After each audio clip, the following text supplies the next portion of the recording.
নমস্কাৰ বন্ধুবান্ধৱীসকল, অসম জব চেনেলটো আপোনালোকে পুনৰবাৰ এটা নতুন ভিডিঅ'লৈ স্বাগতম জনাইছোঁ।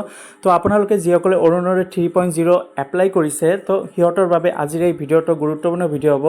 আজিৰ এই ভিডিঅ'টো আপোনালোকে জানিব পাৰিব যে অসম চৰকাৰে অৰুণোদয় আঁচনি পইচা দিয়া কথা আছিলে 25 ছেপ্টেম্বৰত। তো পইচাটো কিয় নিদিলে, গতিকে এই পইচাটো আপোনালোকে লাভ কৰিবনে নকৰে, ইয়াৰ ওপৰত কি আপডেট আছে, এই ভিডিঅ'টো আপোনালোকে জানিব পাৰিব। তো ভিডিঅ'টো সম্পূৰ্ণ ভালদৰে চাব আৰু চেনেলটো প্ৰথমবাৰ যদি আহিছে ছাবস্ক্ৰাইব কৰি বেল আইকনটো প্ৰেছ কৰি দিব।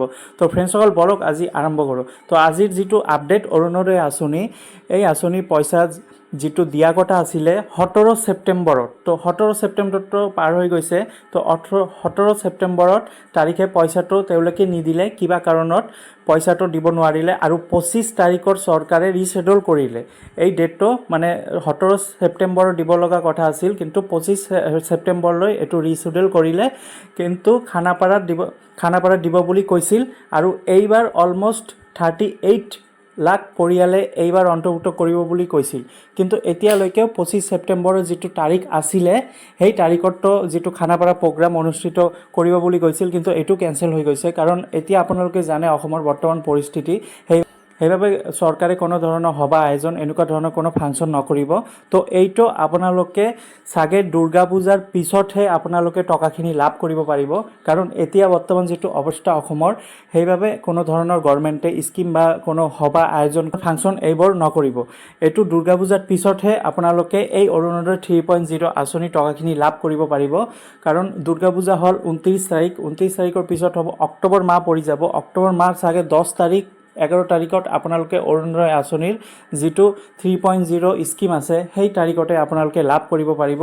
গুৱাহাটীত নেক্সট পূজাৰ পিছতহে গুৱাহাটীত খানাপাৰাত এটা প্ৰগ্ৰাম অনুষ্ঠিত কৰিব। সেই প্ৰগ্ৰামত অৰুণোদয় 3.0 আঁচনিটো ৰিলিজ কৰি দিব। তো আজিৰ এই ভিডিঅ'টো বনোৱাৰ এইটোৱে উদ্দেশ্য যে কিছুমানে মোক কমেণ্টত কৈছিল যে দাদা 3.0 অৰুণোদয় 25 ছেপ্টেম্বৰত দিব লগা কথা আছিলে, টকাখিনি কিয় নিদিলে। কাৰণ আপোনালোকে জানে যে অসমৰ যিটো পৰিস্থিতি হৈ আছে, সেইবাবে অসম চৰকাৰে কোনো ধৰণৰ সভা আয়োজন এইবিলাক নকৰিব। এইবিলাক পূজাৰ পিছতহে এইবিলাক ডিচিশ্যন ল'ব যে কেতিয়া আপোনালোকে টকাখিনি লাভ কৰিব পাৰিব।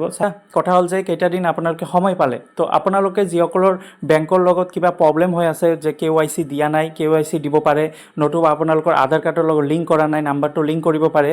তো বহুতে কৈছে যে দাদা মোৰ বেংকৰ এইটো প্ৰব্লেম আছে, সেইবাবে আপোনালোকক কৈছোঁ যদি এতিয়া সময় পাইছে আপোনালোকে নিশ্চয় এই বেংকৰ যিটো কাম আছে, বেংকৰ কিছু যদি আপোনালোকৰ পাছবুকৰ লগত কিছু প্ৰব্লেম হৈ আছে, ধৰি লওক KYC প্ৰব্লেম হওক বা ইনএক্টিভেট হৈ আছে একাউণ্ট নাম্বাৰটো, তো এইবিলাক আপোনালোকে ঠিক কৰি লওক। কাৰণ পৰৱৰ্তী সময়ত এই অৰুণোদয় 3.0 যেতিয়া টকাখিনি দিব, যেতিয়া ৰিলিজ কৰিব, তেতিয়া আপোনালোকৰ বেংকত নোসোমাবও পাৰে কিবা প্ৰব্লেমৰ বাবে। তো প্ৰব্লেম যদি আপোনালোকৰ আছে বেংকৰ কিতাপৰ লগত, তো আপোনালোকে ঠিক কৰি লওক। তো ফ্ৰেণ্ডসকল, আজি এইখিনি আপডেট আছিল। যদি ভিডিঅ'টো ভাল লাগে লাইক কৰি দিব, নিজৰ বন্ধু বান্ধৱীসকলক শ্বেয়াৰ কৰি দিব। ধন্যবাদ।